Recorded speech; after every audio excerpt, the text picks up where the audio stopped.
जरा सोचिए एक ऐसे वक्त के बारे में जब सफर करना ही अपने आप में एक जंग लड़ने जैसा था। और अब सोचिए एक अकेले भिक्षुक के बारे में जो ज्ञान की तलाश में हजारों मील का सफर तय कर लेता है। आज हम उसी चीनी बौद्ध भिक्षु हुएनसांग की कहानी में उतरेंगे, जिसने अपनी एक यात्रा से 7वीं सदी के भारत का पूरा इतिहास दुनिया के सामने रख दिया। तो सवाल यही उठता है कि आखिर एक अकेले इंसान के लिखे शब्दों में इतनी ताकत कहाँ से आई कि वो एक पूरे साम्राज्य की पहचान बन गए। आइए हुएनसांग की इस हैरत अंगेज यात्रा की एक एक परत को खोलते हैं।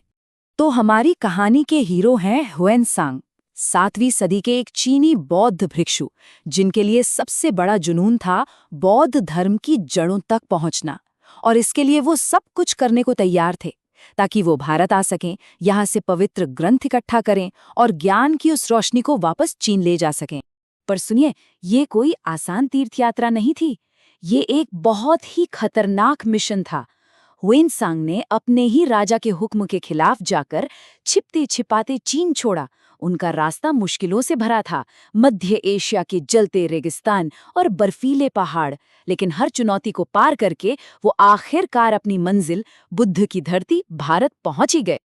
लेकिन भारत पहुंचना तो समझ लीजिए कहानी का सिर्फ पहला पन्ना था। असली कहानी तो अब शुरू होने वाली थी।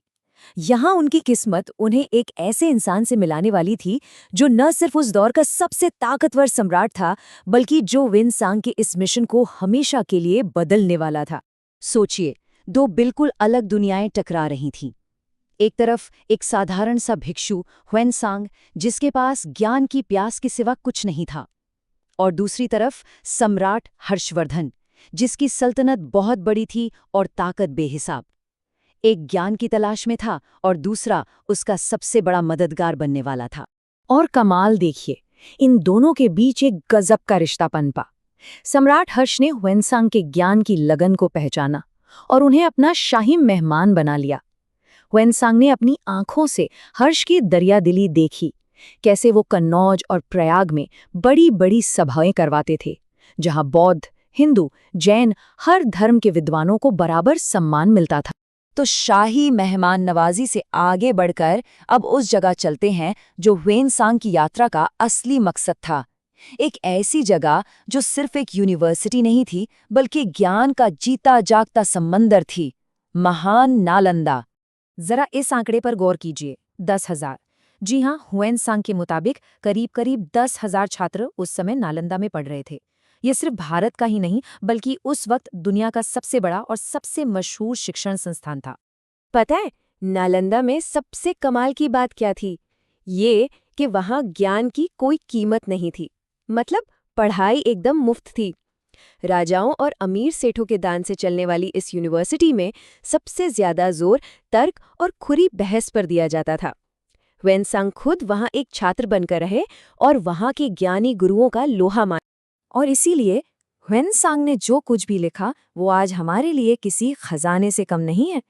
ये सिर्फ एक ट्रैवल डायरी नहीं है, बल्कि उस महान संस्थान की एकमात्र भरोसेमंद तस्वीर है।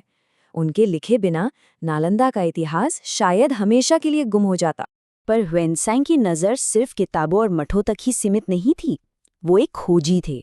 वो नालंदा की दीवारों के बाहर निकले और उन्होंने देखा कि हर्ष के साम्राज्य में एक आम इंसान की जिंदगी कैसी है। तो उन्होंने क्या देखा? उन्होंने एक ऐसे भारत की तस्वीर खींची जो कुल मिलाकर काफी खुशहाल और शांत था। उन्होंने लिखा कि शासन अच्छा था और कानून सख्त होने की वजह से जुर्म बहुत कम थे। अर्थव्यवस्था खेती पर टिकी थी और लोगों पर टैक्स का ज्यादा बोझ नहीं था। हालांकि उन्होंने ये भी नोटिस किया कि समाज में नैतिकता तो थी, पर साथ ही जाति व्यवस्था की जड़ें भी बहुत गहरी थी। और शायद उनकी सबसे गहरी और सबसे जरूरी ऑब्जर्वेशन धर्म को लेकर थी। एक बौद्ध भिक्षु होने के बावजूद उन्होंने पूरी ईमानदारी से ये लिखा कि बौद्ध धर्म का असर कम हो रहा था और शैव और वैष्णव परंपराओं वाला हिंदू धर्म ज्यादा ताकतवर हो रहा था। इसके बावजूद हर्ष का साम्राज्य एक बेहतरीन मिसाल था, जहां सभी धर्मों को इज्जत दी जाती थी। तो अब भारत में करीब 17 साल गुजारने के बाद हुएनसांग सैकड़ों ग्रंथ लेकर वापस चीन लौटे। वहां उन्होंने अपने सारे अनुभवों को एक किताब में लिखा, जिसे आज हम CU की या पश्चिमी क्षेत्रों का रिकॉर्ड के नाम से जानते हैं। और यही वो किताब है जो आज इतिहासकारों के लिए सोने की खान से कम नहीं है। सम्राट हर्ष के ज़माने को समझने के लिए सीयूकी से ज़्यादा ज़रूरी कोई दूसरा विदेशी सोर्स है ही नहीं। इसके बिना भारतीय इतिहास का वो पूरा दौर अंधेरे में खो जाता। इसीलिए इतिहासकार कहते हैं कि ह्वेनसैंग हर्ष के युग का आईना है। उन्होंने हमें एक ऐसी खिड़की दी जिससे हम 7वीं सदी के भारत को उसकी पूरी असलियत के साथ देख सकते हैं। तो आखिर ह्वेनसैंग की विरासत है क्या? देखिए, ये सिर्फ एक ट्रैवल की कहानी नहीं है। ये उस दौर की राजनीति, समाज और धर्म का पूरा ब्यौरा है। ये भारत और चीन के बीच पुराने सांस्कृतिक रिश्ते का एक मजबूत सबूत है। और सबसे बड़ी बात, ये सम्राट हर्ष और महान नालंदा को इतिहास में अमर बनाने वाला एक दस्तावेज है। ह्वेनसैंग की कहानी हमें एक बहुत गहरे सवाल पर लाकर छोड़ देती है। उसने एक बाहरी होकर वो सच देखा जो शायद उस वक्त के लोगों को भी नजर नहीं आया होगा। तो सोचने वाली बात यह है कि आज हमारे समाज की, हमारे वक्त की वो कौन सी सच्चाइयां हैं जिन्हें देखने के लिए शायद हमें भी किसी बाहरी नज़र की ज़रूरत है।